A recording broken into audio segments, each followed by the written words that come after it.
अस्सलामुअलैकुम। ये जो आप देख रहे हैं यहाँ बतखें पानी में तैर रही हैं और एंजॉय कर रही हैं। इनके लिए पॉन्ड बनाया है। तो शुरू में तो चूँकि ये ओपन एरिया था इसलिए यहाँ पर पॉन्ड बना दिया और हमें इसकी इतनी ज़्यादा महसूस नहीं हुआ कि ये यहाँ पर कोई स्पेस हमारी रोकेगा। लेकिन इत्तेफाक ऐसा हुआ कि हमने इसे जब जाली लगाई है तो वो ये स्पेस बिल्कुल दरवाजे के करीब सामने आ गई। तो अब यहाँ पर हमारा ये एंट्रेंस है और एंट्रेंस के बाद थोड़ी सी स्पेस बचती है, फिर आगे पॉन्ड स्टार्ट हो जाता है। ये जो कंपोस्ट हम बना रहे हैं इसकी जो पाइल बनती है उसको हर दूसरे दिन पलटना होता है और उसको एक जगह से दूसरी जगह आगे मूव करते चले जाना है। तो इसके लिए हमें थोड़ी सी एफ़र्ट ज़्यादा करनी पड़ रही है और दूसरा ये है कि उसकी वजह से रुकावट बन रही है कि एंट्रेंस के बाद फौरी ही ये कंपोस्ट आ जाती है एंड देन आगे स्पेस हमारी ज़ाया जा रही। इसकी वजह से हमने सोचा क्यों ना इस पॉन्ड को यहाँ से शिफ्ट किया जाए और एक और पॉन्ड बनाया जाए और फिर इसे हम ख़त्म कर दें और बत्तखें जो हैं वो उसमें एंजॉय करें। जो अपना पानी में जो भी उसका टाइम है गुजारना चाहें तो उनको पानी वहाँ से मैसर हो। अब चूँकि हमारे पास यहाँ जगह मौजूद है तो क्यों ना हम इसको यूटिलाइज़ करें बेहतर तरीके से और बत्तखें जो हैं वो भी आज़ादी से फिर सकें, उनको 24 घंटे पानी भी अवेलेबल हो और हमारा भी हाथ ना रुके काम करने में। जो हमें हर्डल पेश आ रही हैं उसको हल हमने निकालने का ये तरीका सोचा कि ये जो इसके साथ स्पेस है जो हमारी तकरीबन ज़ाया जा रही है, यहाँ पर पॉन्ड बना लें। इसे शुरू किया हमने और थोड़ा थोड़ा करके इसे स्टार्ट कर दिया कि हम ये बनाते चले जाएंगे।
करती हैं तो ये बिल्कुल इसको टीयर ड्रॉप कह लें या वाटर ड्रॉप कह लें, उसकी शेप बन गई है।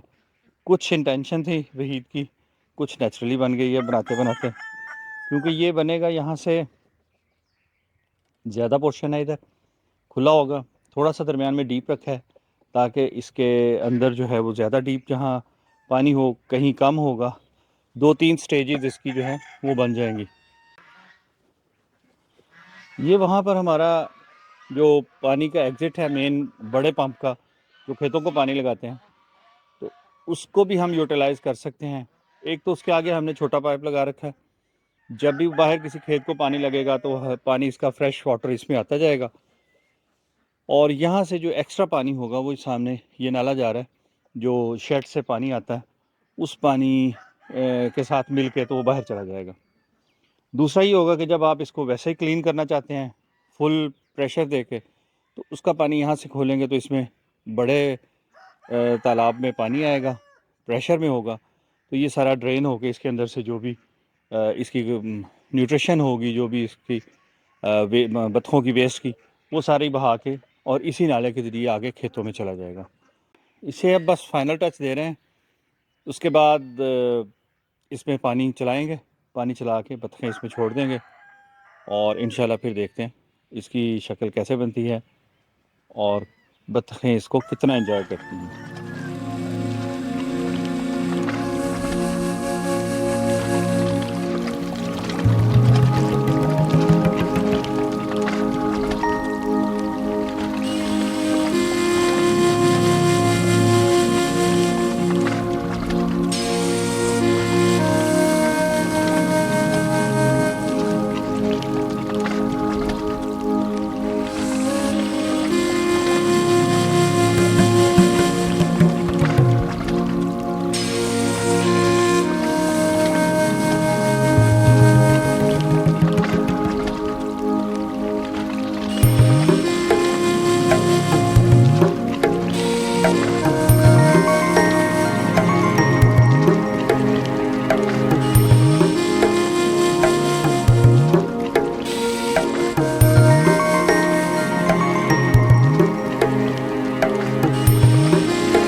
It is almost done